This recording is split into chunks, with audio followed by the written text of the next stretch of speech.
Muy bien. Yo soy John Jairo Sánchez, creador de contenido en mi cuenta de Instagram Pericardiosito y junto con mi compañera Vivian Santos realizamos esta exposición de urgencias oncológicas correspondiente a la rotación de oncología, la cual quiero compartir con ustedes el día de hoy. Sin más que esperar, comencemos. Vamos a definir las urgencias oncológicas como aquellos grupos de complicaciones que van a surgir en el curso de la evolución de pacientes con cáncer. Y estas complicaciones pueden estar relacionadas con la enfermedad, con trastornos metabólicos o con el tratamiento de la misma. Epidemiológicamente no se representa un alto porcentaje de urgencias oncológicas en pacientes que acuden a urgencias, aproximadamente un 5 a un 10%, tomando en cuenta que CIOSAT, el Centro de Investigaciones Oncológicas Clínicas San Diego, es un centro oncológico. Este porcentaje va a ser mucho mayor. Pero en los servicios de urgencias que no tengan una atención especializada en oncología, pues este es realmente bastante bajo el porcentaje, como podemos ver. Y entre los tumores más frecuentes que van a generar urgencias oncológicas vamos a encontrar el cáncer de pulmón, cáncer de mama, cáncer de colon y cáncer de hueso. También podemos encontrar cáncer de próstata, pero las más comunes van a ser estos cuatro que acabo de mencionar. Podemos clasificar las urgencias oncológicas de acuerdo a la acción directa del tumor, donde vamos a encontrar el síndrome de vena cava superior, el síndrome de compresión medular espinal o el síndrome de compresión medular, el síndrome de hipertensión intracraneal, la obstrucción de la vía aérea, obstrucciones y perforaciones intestinales y el derrame pericárdico. También los podemos clasificar de acuerdo con el proceso metabólico. Tenemos la hipercalcemia, la hipoglucemia y el síndrome de secreción inapropiada de hormona antidiurética, el CADH. Y también los podemos clasificar con complicaciones del tratamiento del agente quimioterapéutico. Entonces vamos a encontrar el síndrome de lisis tumoral, síndrome febril neutropénico y la enterocolitis neutropénica. Y también los podemos clasificar de acuerdo al sistema que está afectado. Entonces podemos clasificarlo si es una urgencia neurológica, cardiovascular, respiratoria, gastrointestinal, genitourinaria o metabólica, que es la clasificación que vamos a utilizar el día de hoy. Vamos a comenzar de cefálico a caudal, primero las urgencias neurológicas, y vamos a hablar del síndrome de compresión medular, que va a ser aproximadamente el 95% de las compresiones medulares. Y de estas compresiones van a ser tumores extramedulares. Es raro que encontremos un cordoma o un tumor que sea intramedular que produzca la compresión medular. ¿Por qué? Por la baja incidencia de estos tumores. Sobre todo los tumores extramedulares, ya bien sea por diseminación local o hematógena, pueden llegar a afectar el hueso y a generar una compresión medular.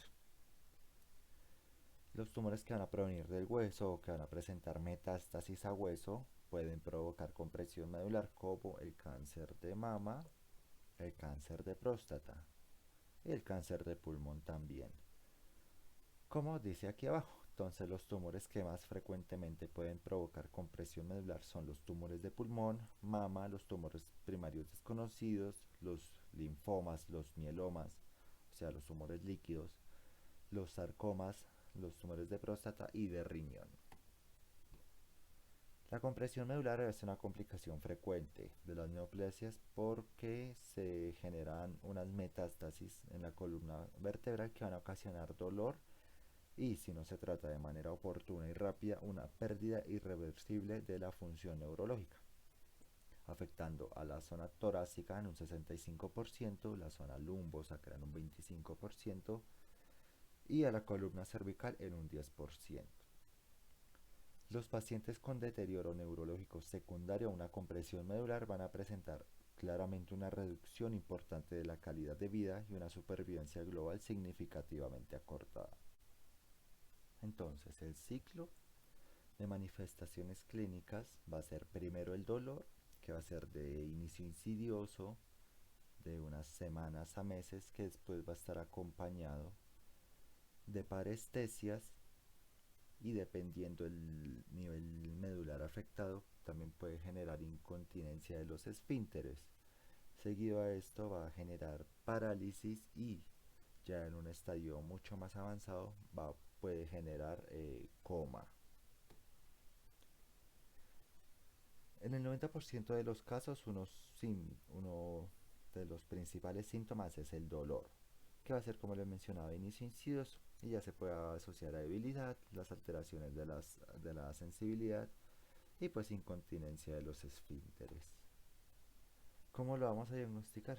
Con una excelente historia clínica, preguntando por la edad, el sexo, los antecedentes personales de cáncer, cuál cáncer tiene diagnosticado, los antecedentes familiares de cáncer, un cuándo apareció el dolor, en dónde apareció, cómo es la característica de este dolor, si se ha diseminado a otros lugares, qué síntomas están acompañados, entonces hacer una buena semiología del dolor.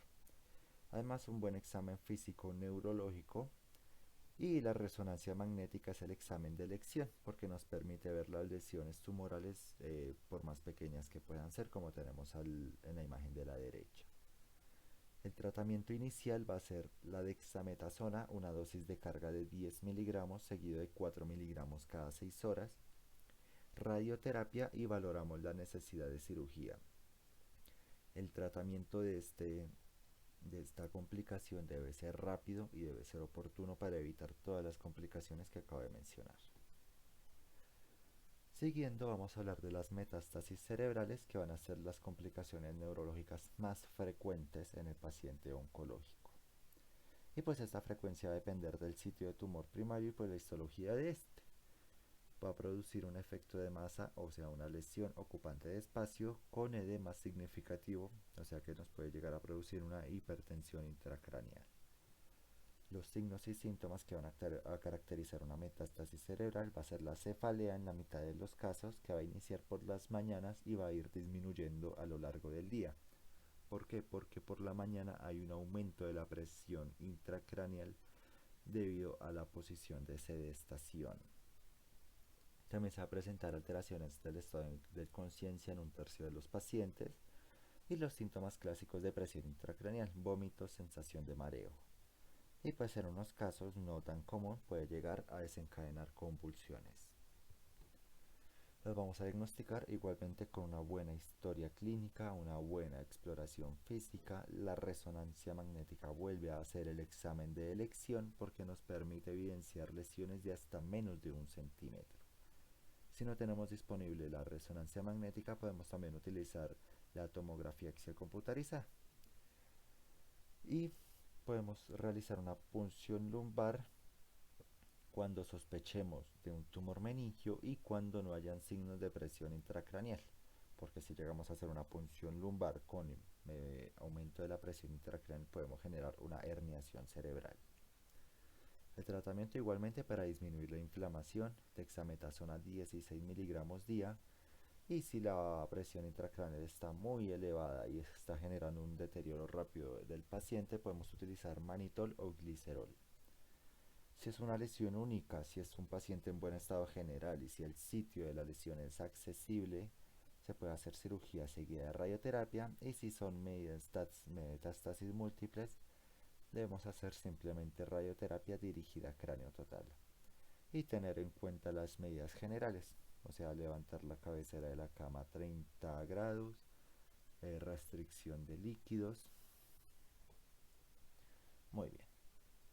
Pasamos a las urgencias cardiovasculares, en donde vamos a encontrar el síndrome de vena cava superior, que va a ser un cuadro clínico caracterizado por la obstrucción del flujo de la vena cava superior por invasión o compresión externa debida a un proceso invasivo. Antiguamente se consideraba una emergencia oncológica que requería tratamiento temprano.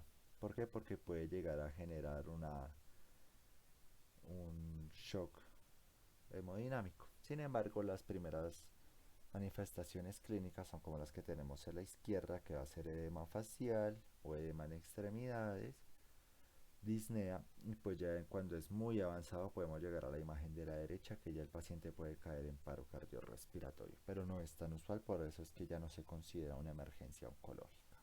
Sigue siendo una urgencia, pero no una emergencia. Hay que tener en cuenta la diferencia entre estos dos conceptos.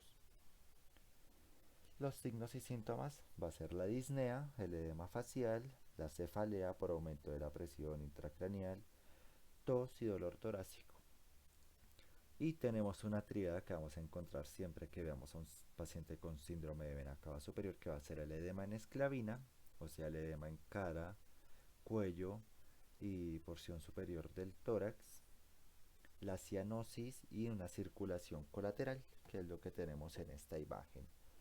Podemos evidenciar el edema, la circulación colateral que está tratando de cumplir la función que ya no puede cumplir la vena cava superior, y si pudiéramos ver las mucosas del paciente probablemente estaríamos frente a una cianosis también. Vamos a diagnosticar con una buena anamnesis, un buen examen físico. La imagenología se toma radiografías de forma rutinaria para descartar algún proceso cardiopulmonar, y una tomografía o resonancia magnética nos pueden brindar más información sobre lo que estamos buscando. También podemos utilizar una venografía o histología para conocer el tipo de tumor. El tratamiento de la radioterapia y quimioterapia. Y en corticoides solo los debemos usar en las neoplasias que respondan a estos, como los linfomas. Pues aquí tenemos el algoritmo del diagnóstico clínico del síndrome de vena cava superior. Básicamente es lo que acabo de mencionar. Así que simplemente lo voy a dejar acá para que ustedes lo puedan ver. Le pueden poner pausa al video para darle una ojeadita. Pasamos a las urgencias cardiovasculares, donde el taponamiento cardíaco va a ser la acumulación de líquido pericárdico a presión. ¿Por qué? Porque recordemos que el pericardio se compone de dos capas: un pericardio seroso, un poco más flexible, y un pericardio fibroso, que es más rígido.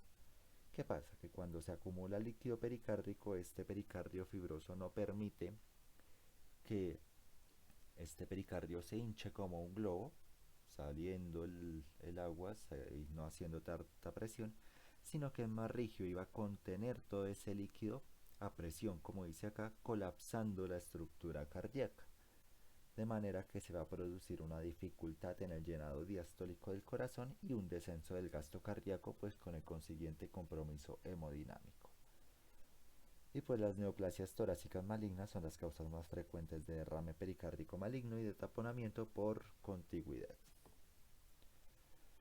Los signos y síntomas van a ser los signos y síntomas de un taponamiento cardíaco: disnea, ortopnea, tos, palpitaciones e hipotensión. Y de acuerdo a la cavidad que esté comprometida, pues tenemos una insuficiencia de cavidad derecha, si es que las cavidades derechas son las que están comprometidas, donde vamos a ver edema periférico, hipotensión y elevación de la presión venosa yugular. Mientras que en una insuficiencia de cavidades izquierdas podemos evidenciar disnea, fatiga, ortopnea y estertores. El diagnóstico, igualmente que todo, una buena anamnesis, un buen examen físico. Solicitamos electrocardiograma para tanto descartar causas eléctricas del corazón como para evidenciar si realmente hay un compromiso cardíaco, en donde vamos a ver una disminución del voltaje. También una radiografía de tórax, en donde nos va a permitir ver un ensanchamiento mediastínico. El ecocardiograma, que es lo que tenemos a la derecha, para ver realmente si hay un derrame pericárdico y cuántos cc más o menos son los que están eh, excediendo el contenido de este líquido. Y pues también podemos utilizar histología, citología y biopsias para determinar la característica del tumor. El tratamiento, si el paciente es asintomático, pues simplemente medidas generales. Igualmente, posición de la cabecera de la cama mayor a 30 grados, disminución de líquidos, disminución o restricción de sal, hacer ecocardiografías seriadas y controles periódicos. Si el paciente está sintomático, usamos todas las medidas generales mencionadas y utilizamos una pericardiocentesis evacuadora, que es la que tenemos a la derecha, donde la metodología más comúnmente usada es la pericardiocentesis subsifoidea. donde se traza una línea perpendicular con la aguja dirigiéndonos hacia el hombro izquierdo, pasando por debajo del esternón, llegamos hasta la cavidad pericárdica y drenamos el líquido excedente. Si esta técnica no soluciona el cuadro clínico del paciente, hablamos de un derrame pericárdico refractario en donde debemos hacer una ventana pericárdica por pericardiotomía o una pericardiotomía con globo, que es básicamente igual que estamos viendo en la pericardiocentesis, pero se pasa un stent con globo. Cuando lleguemos a la cavidad pericárdica, inflamos el globo, sacamos con fuerza para generar un pequeño desgarre en las capas del pericardio y así dejamos que drene el líquido pericárdico excedente.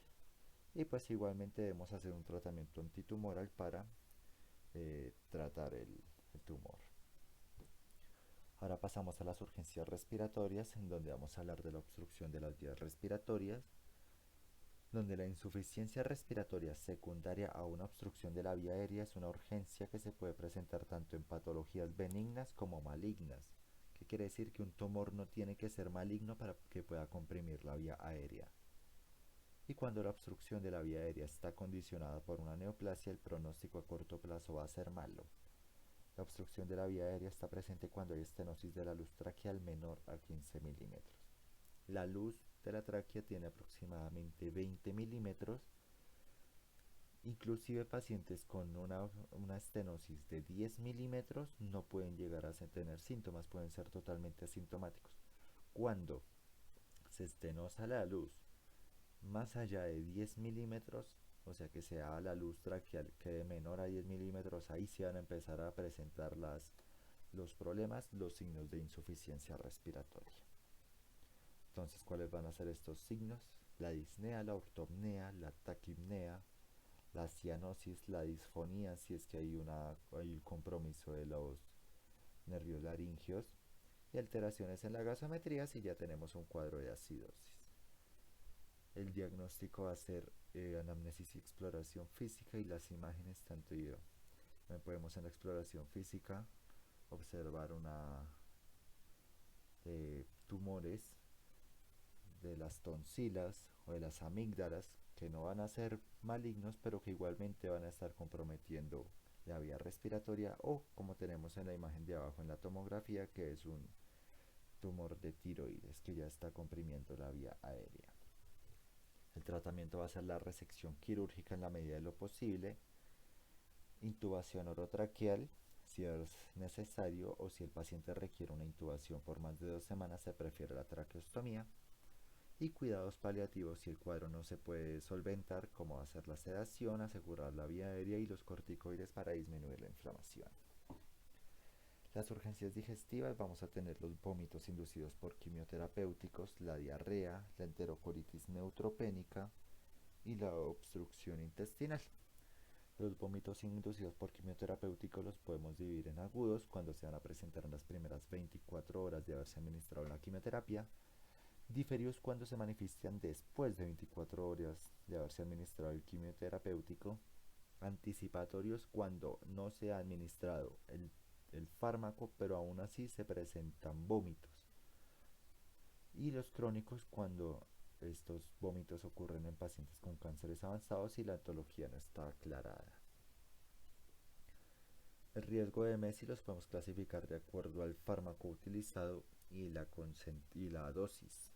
Entonces, el riesgo alto, el cisplatino mayor a 50 miligramos por metro cuadrado, la ciclofosfamida mayor a 1500 miligramos por metro cuadrado, y los otros como la mecloteramina, la streptozotocina, la dactinomicina, carmostina, dacarbazina. De riesgo moderado igualmente el cisplatino, ciclofosfamida, daunorubicina, doxorubicina, oxiplatino. Los de riesgo bajo, el topotecam, paclitaxel, etopósido, metotrexato, 5-fluoroacilo. Y los de riesgo mínimo, bevacizumab, rituximab, bleomicina, vinblastina, rinovina y vincristina. Aunque dependiendo del fármaco y la concentración puede generar un mayor riesgo o menor, siempre tengamos en cuenta que los quimioterapéuticos van a generar un riesgo de emesis en el paciente. y cómo lo vamos a tratar. Y pues primero tenemos las fenotiacinas como la clorpromacina, 25 a 50 miligramos cada 8 horas vía oral, intramuscular o intravenosa, dependiendo de la tolerancia del paciente a la vía oral.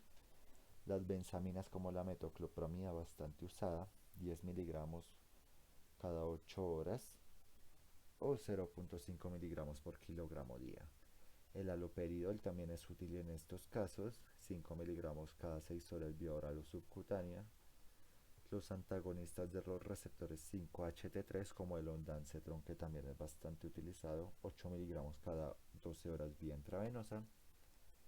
Tenemos otros de segunda línea como el aprepitant, los corticosteroides, la metilprednisolona y dexametasona, los cannabinoides como la nabilona y las benzodiazepinas como el lorazepam y el prazolam.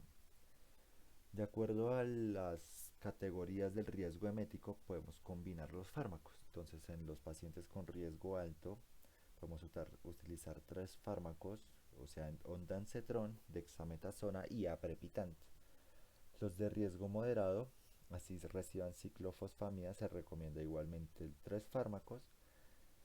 Y para el resto de tratamientos que ya vimos, pues se puede utilizar el ondansetron y dexametasona. Y para riesgo bajo, solo con dexametasona se evidencia una mejoría.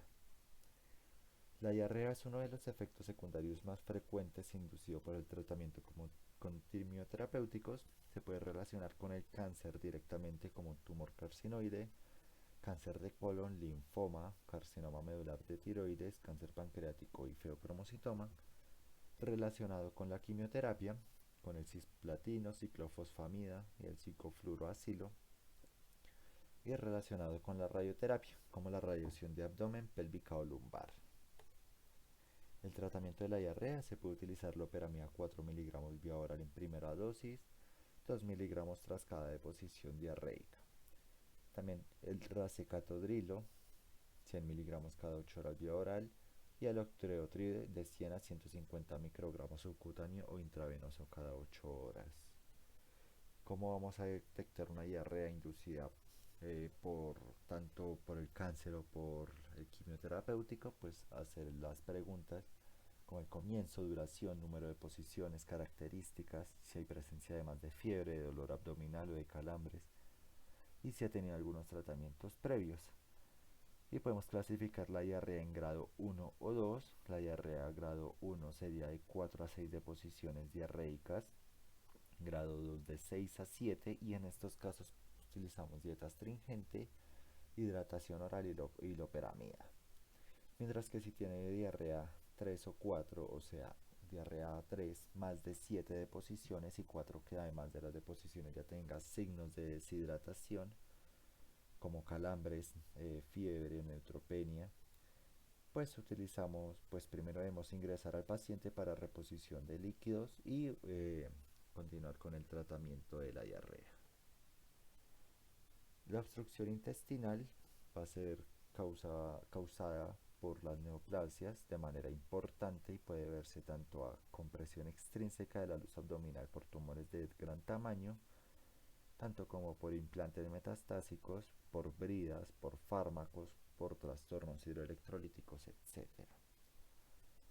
El diagnóstico de la obstrucción intestinal causada por neoplasias pues va a ser el dolor abdominal, náuseas, vómitos, distensión abdominal, estreñimiento, peristaltismo de lucha y silencio abdominal.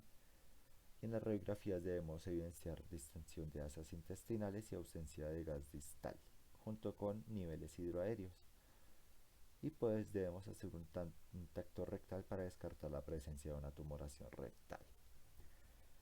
El tratamiento debemos mantener en paciente en dieta absoluta, colocar una sonda nasogástrica y sueroterapia para reponer líquidos. También utilizamos analgesia, antiespasmódicos como iosina, antieméticos que ya vimos y pues antisecretorios. Los espasmolíticos, butilbromuro de escopolamina o butilbromuro de iosina, antieméticos como metoclopramida o octeotride, y podemos utilizar dexametasona igualmente para disminuir la inflamación. Las urgencias genitourinarias las podemos dividir en tracto superior o en el tracto inferior. Una uropatía obstructiva del tracto superior va a ser el 70% de las obstrucciones ureterales por una causa neoplásica y van a ocurrir por infiltración o por compresión de los meatos ureterales, ya sea por una neoplasia vesical, prostática o de cervix. La clínica va a estar caracterizada por aparición de anuria con escasa o nula sintomatología, dolor abdominal, disfunción de la diuresis y el deterioro de la función renal. Utilizamos un ataque abdominal para evidenciar la neoplasia que esté comprimiendo el meato ureteral y tratamiento colocar un catéter ureteral en doble J o catéteres de nefrostomía. Mientras que una uropatía obstructiva del tracto inferior se puede ver tanto a factores mecánicos o neurofisiológicos secundarios a un proceso tumoral. La clínica va a ser dolor o disconfort en hipogastrio, distensión a la palpación. Radiológicamente vamos a ver un aumento de la densidad hipogástrica por la acumulación de líquido. Y la ecografía la podemos utilizar si hay insuficiencia renal para determinar si el origen es obstructivo. El tratamiento va a ser un sondaje vesical o una punción suprapúbica. En las urgencias metabólicas, la hipercalcemia va a ser la alteración metabólica más común asociada a neoplasias, en un 27% asociada a pulmón, 25% a cáncer de mama y más o menos un 7% de mieloma, tumores de cabeza y cuello y de próstata. La etiología va a ser un 80% de osteólisis humoral, o sea que no se necesita una metástasis ósea para que se dé. La osteólisis humoral se va a dar por toda la cascada de inflamación que generan los tumores y un 20% va a estar dada tanto por osteólisis local, por producción de calcitriol como los linfomas o un hiperparatiroidismo primario. Los síntomas de la hipercalcemia va a ser deshidratación, dolor óseo, dolor abdominal si estamos descartando una pancreatitis o una litiasis renal o un estreñimiento, arritmias como acortamiento del segmento QT, síndrome coronario agudo, alteración de la conciencia. Y pues estos síntomas no solo van a variar en función de los niveles de hipercalcemia, sino también de la velocidad de instauración. El diagnóstico lo vamos a hacer mediante la medición de calcio iónico, que es la medición más fiable, sobre todo si hay una deshidratación, si hay una secreción de hormona paratiroidea o para proteínas como el mieloma. Se puede extraer en gasometría y determinamos una hipercalcemia cuando esté mayor a 5.25 miligramos por decilitro. Cuando no podamos medir el calcio iónico, podemos utilizar el calcio sérico total, donde lo podemos extraer por bioquímica, o sea, en sangre venosa, y requiere corregirlo en función de la albúmina sérica o de las proteínas totales. Si lo vamos a corregir en función de las proteínas totales, entonces el calcio corregido va a ser igual al calcio medido sobre 0.6 más el cociente entre proteínas totales sobre 18.5. Y si lo vamos a corregir en función de la albúmina, va a ser el calcio medido más 0.8 por el resultado entre 4 menos la albúmina plasmática. Y podemos clasificar el calcio corregido de acuerdo a si es leve, nos va a dar de 10.6 a 11.9, moderado de 12 a 15 y grave si el calcio es mayor a 15. El tratamiento, pues debemos corregir el calcio de 3 a 9 miligramos en 24 a 48 horas y debemos estar evaluando el calcio sérico como el fosfato, magnesio, potasio, sodio y creatinina, además de mantener una euvolemia y retirar los fármacos hipercalcemiantes.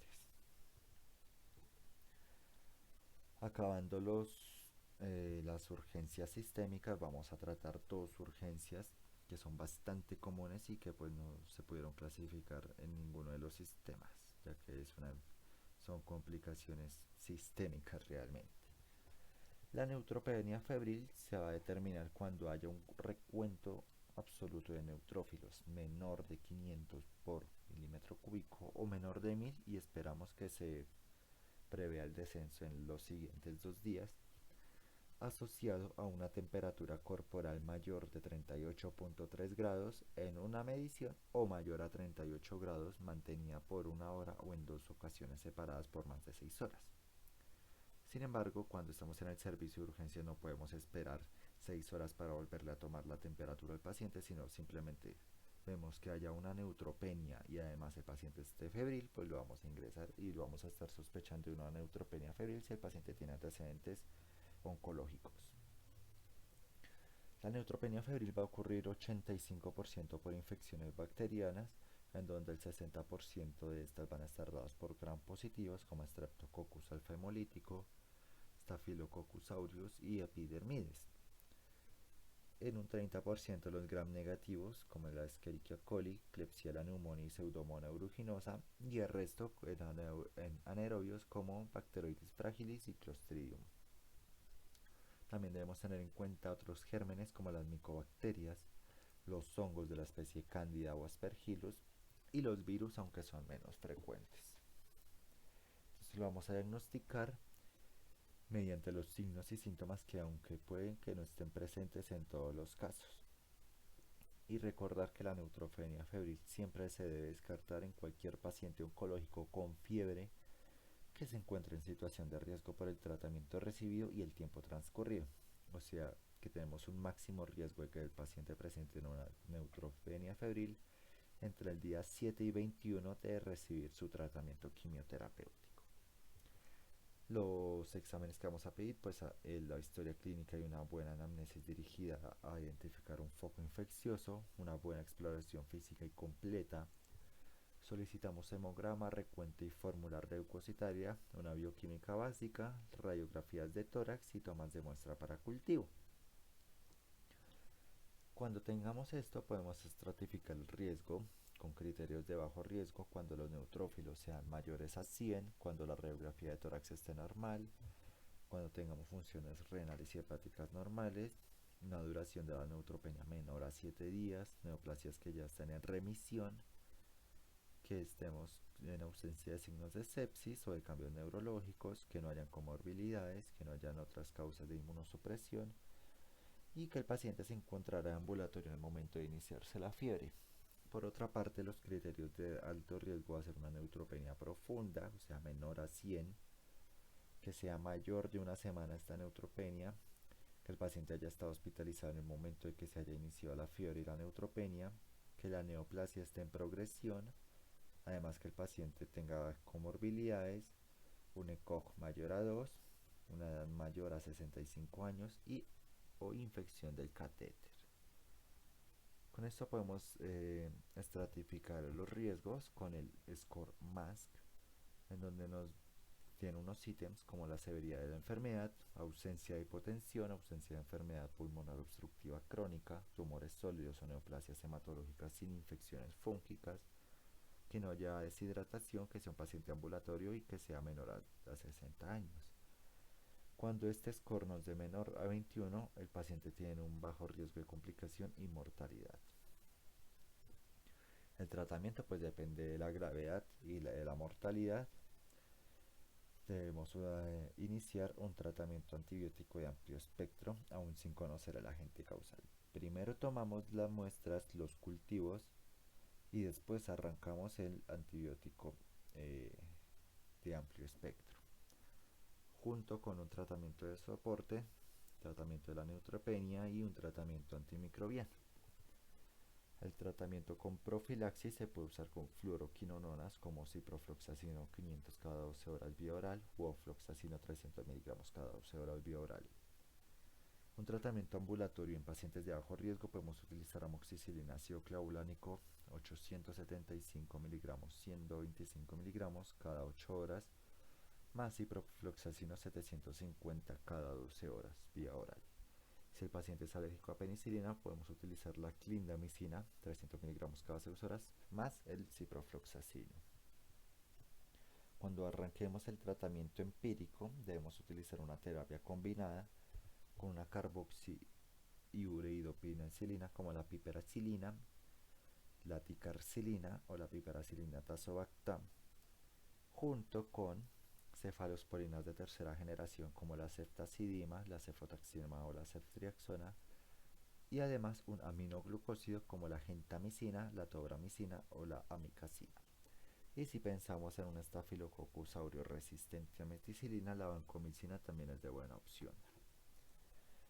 Los pacientes que no tengan criterios de sepsis, utilizamos piperacilina tazobactam 4 gramos cada 6 horas, cefepime 2 gramos cada 8 horas y meropenem 1 gramo cada 8 horas. Y los pacientes con criterios de sepsis utilizamos un tratamiento más arriesgado con piperacilina tazobactam 4 gramos cada 6 horas, más amicacina 15 miligramos kilogramo por día. Aquí está el algoritmo diagnóstico, igualmente no voy a hacer mucho énfasis en él porque ya lo acabamos de hablar. Simplemente recordarles que si después de 7 días del tratamiento antibiótico, si ya tenemos la muestra de cultivo, si tenemos la antibiótico-terapia dirigida al germen y aún así, después de 7 días, el paciente persiste febril, debemos pensar en una infección por hongos e iniciar tratamiento antifúngico. Y ya por último hablaremos del síndrome de lisis tumoral, que este ocurre cuando las células cancerígenas liberan sus electrolitos y ácidos nucleicos al torrente sanguíneo por la ruptura celular. Entonces recordemos que las células por dentro tienen una gran cantidad de potasio, de uratos, de fosfatos, de calcio. Entonces cuando se rompen las membranas celulares, todos estos componentes se van a liberar. Entonces nos va a generar hipercalemia, hiperuricemia, hiperfosfatemia, hipocalcemia, y la insuficiencia renal se va a dar por esta acumulación de potasio y de fosfatos en el glomérulo, que por retroalimentación negativa y por mecanismo de renina-angiotensina-aldosterona va a generar una constricción de la arteriola aferente renal. Esta constricción pues nos va a generar un aumento de la acumulación y una disminución del flujo sanguíneo renal, lo que nos va a desencadenar una insuficiencia renal. Este síndrome se va a producir con más frecuencia en pacientes con tumores con un índice de crecimiento alto y carga tumoral importante y que sean muy sensibles a la quimioterapia, como las leucemias y el linfomas de alto grado como el linfoma de Burkitt. Los signos y síntomas del síndrome de lisis tumoral: vamos a tener una hiperuricemia que nos va a desencadenar un fallo renal agudo por obstrucción tubular, isquemia por cambios hemodinámicos provocados en los vasos renales y la liberación de mediadores inflamatorios locales, y artritis gotosa. La hiperpotasemia nos puede desencadenar taquiarritmias, mareo, parestesia, sensibilidad muscular. La hiperfosfatemia nos va a dar una hipocalcemia porque va a quelar los calcios, y una nefrocalcinosis por la precipitación de cristales de calcio quelados en el parénquima renal. Y pues la hipocalcemia nos va a dar una prolongación del QT, arritmias, tetania, hipotensión, convulsiones y finalmente la muerte. El diagnóstico: vamos a tener la clasificación de Khairo-Bischoff, en donde nos podemos clasificar el síndrome de lisis tumoral analítico y clínico. El síndrome de lisis tumoral analítico va a ser más de 2 de las siguientes alteraciones metabólicas de forma simultánea en los 3 días previos o 7 días posteriores al inicio del tratamiento. Entonces vamos a medir ácido úrico y vamos a ver que esté mayor a 8 miligramos o un incremento del 25% sobre el basal, un potasio mayor o igual a 6.000 equivalentes litro o un aumento del 25% sobre el basal, el fósforo mayor a 2,1 micromoles por litro o más de 6.5 miligramos sobre decilitro o un incremento del 25% sobre el basal, un calcio menor a 1,75 milimoles o menor a 7 miligramos sobre decilitro o un descenso del 25% sobre el basal. Y el síndrome de lisis tumoral clínico va a ser un síndrome de lisis tumoral analítico más una creatinina más de 1.5 veces el límite superior de la normalidad, o arritmia cardíaca o muerte súbita o una crisis convulsiva. Además tomamos gasometrías, electrocardiogramas, radiografía abdominal y uroanálisis con iones. El tratamiento: pues tratar principalmente el síndrome, hidratando al paciente con 2 a 3 litros en 24 horas, furosemida a 1 o a 2 miligramos kilogramo dosis para forzar la diuresis, tener cuidado si hay oliguria. No debemos alcalinizar la orina porque puede empeorar la situación al aumentar la precipitación de uratos de calcio. Y el tratamiento de las metabolopatías asociadas. Entonces, en la hiperuricemia utilizamos la rasburicasa a una dosis de 0.15 miligramos por kilogramo en dosis única. En la hiperpotasemia, dependiendo si es leve, moderada o grave, en la leve utilizamos resin calcio 20 gramos en 200 miligramos de agua cada 8 horas, vía oral o en enema. Y si es en enema, 40 gramos en 250 mililitros de suero glucosado al 5% con 125 mililitros de lactulosa. Y además restringir la dieta de potasio. Si es moderado, utilizamos lo que ya vimos en el tratamiento de hiperpotasemia leve, más 500 cc de suero glucosado al 10% con 12 unidades internacionales de insulina rápida intravenosa a pasar en 30 minutos. Recordemos que la insulina entra el potasio a la célula, por eso es que también es útil la utilización de insulina en la hiperpotasemia. Además usamos furosemida a dosis de 40 a 60 miligramos intravenoso en bolo, si es que no hay insuficiencia renal. Utilizamos bicarbonato solo si hay acidosis metabólica, 50 a 100 mil equivalentes en 30 minutos. Debemos estar controlando el pH cada 4 horas y también podemos llegar a utilizar el salbutamol de 10 a 20 miligramos en nebulizaciones. El salbutamol también entra el potasio a la célula. Y si tenemos una hiperpotasemia grave, utilizamos el tratamiento de la hiperpotasemia moderada, que es el tratamiento de la hiperpotasemia leve, más los fármacos que ya mencioné, asociado a gluconato cálcico 10%, 10 mililitros en infusión lenta intravenosa. Y se puede repetir a los 5 minutos si persisten las alteraciones en el electrocardiograma. Además utilizamos salbutamol, bien sea vía subcutánea o intravenosa, en 100 cc de suero salino fisiológico en 30 minutos si ya el paciente se encuentra muy grave. En la hiperfosfatemia, restringir el fósforo de la dieta. Utilizamos quelantes del fosfato como el hidróxido de aluminio, 300 miligramos cada 8 horas, o el carbonato de aluminio, 30 mililitros cada 6 horas. Y la hipocalcemia se debe corregir si es sintomática porque hay riesgo de precipitación de cristales de fosfato cálcico. Si vamos a corregir la hipocalcemia, primero debemos corregir la hiperfosfatemia. El tratamiento inicial va a ser el gluconato cálcico, 10 miligramos va a ser 10 mililitros.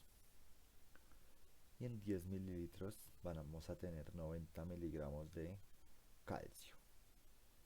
Vamos a poner una ampolla o 2 ampollas en 100 mililitros de suero salino glucosado al 5% a pasar en 15 a 20 minutos. Y la dosis de mantenimiento se va a hacer una infusión de a 6 ampollas de gluconato cálcico al 10% en 500 cc de suero salino fisiológico o de suero glucosado al 5% a ritmo de 50 mililitros hora. Esta era la revisión del tema que teníamos el día de hoy. Les agradecemos su participación y su atención. Les recuerdo que me pueden seguir en mis redes sociales, en Instagram como Pericardiosito, y al igual que en mi cuenta de YouTube. Recuerden suscribirse y activar la campanita. También seguir a mi compañera Vivian Santos, que es administradora de una cuenta de Facebook, Estudiantes de Medicina Crazy Medic.